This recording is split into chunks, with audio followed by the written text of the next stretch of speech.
اللہ کے نام سے شروع جو نہایت مہربان ہمیشہ رحم فرمانے والا ہے۔ برجوں یعنی کہکشاؤں والے آسمان کی قسم، اور اس دن کی قسم جس کا وعدہ کیا گیا ہے، جو اس دن حاضر ہوگا اس کی قسم، اور جو کچھ حاضر کیا جائے گا اس کی قسم۔ خندقوں والے لوگ ہلاک کر دیے گئے، یعنی اس بھڑکتی آگ والے جو بڑے ایندھن سے جلائی گئی تھی، جب وہ اس کنارے پر بیٹھے تھے، اور وہ خود گواہ ہیں جو وہ اہل ایمان کے ساتھ کر رہے تھے، یعنی انہیں آگ میں پھینک کر جلا رہے تھے، اور انہیں ان مومنوں کی طرف سے اور کچھ بھی ناگوار نہ تھا سوائے اس کے کہ وہ اللہ پر ایمان لے آئے تھے، جو غالب اور لائق حمد و ثنا ہے، جس کے لیے آسمانوں اور زمین کی ساری بادشاہت ہے، اور اللہ ہر چیز پر گواہ ہے۔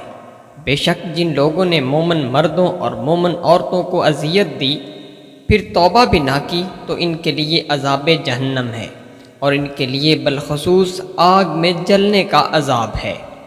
بے شک جو لوگ ایمان لائے اور نیک عمل کرتے رہے ان کے لیے جنتیں ہیں جن کے نیچے نہریں جاری ہیں، یہی بڑی کامیابی ہے۔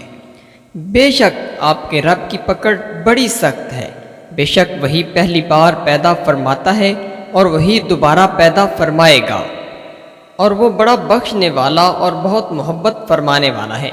مال کے عرش بڑی شان والا ہے، اور وہ جو بھی ارادہ فرماتا ہے اسے خوب کر دینے والا ہے۔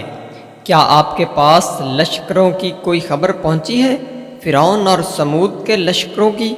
بلکہ ایسے کافر ہمیشہ حق کو جھٹلانے میں ہی کوشاں رہتے ہیں، اور اللہ ان کے گرد و پیش سے انہیں گھیرے ہوئے ہے۔